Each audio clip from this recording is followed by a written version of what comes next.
Sir ಈಗ sir ಅನ್ನಭಾಗ್ಯದು 5 ತಿಂಗಳಿಂದ ಬಂದಿಲ್ಲ ಹಣ, ಗೃಹಲಕ್ಷ್ಮಿದು 3 ತಿಂಗಳಿಂದ ಬಂದಿಲ್ಲ ಅನ್ನೋ 5 ತಿಂಗಳು ನೋಡಪ್ಪ, ಯಾವುದನ್ನು ಕೂಡ ನಿಲ್ಲಿಸೋ ಪ್ರಶ್ನೆನೇ ಇಲ್ಲ.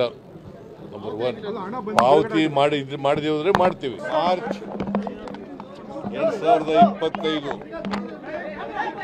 3ನೇ ತಾರೀಕಿನಿಂದ ಅಸೆಂಬ್ಲಿ ಪ್ರಾರಂಭ ಆಗ್ತದೆ.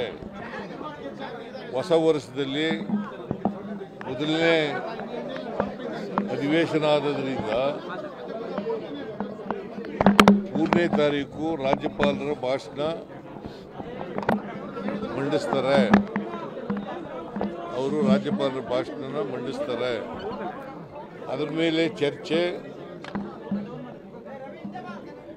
ಮಂಗಳವಾರ, ಬುಧವಾರ, ಗುರುವಾರ ನಡೀತದೆ. ಶುಕ್ರವಾರ ಅಂದರೆ 7ನೇ ತಾರೀಕು ಶುಕ್ರವಾರ 25-26ನೇ ಸಾಲಿನ ಆಯವ್ಯಯವನ್ನು ಮಂಡಿಸ್ತೇನೆ.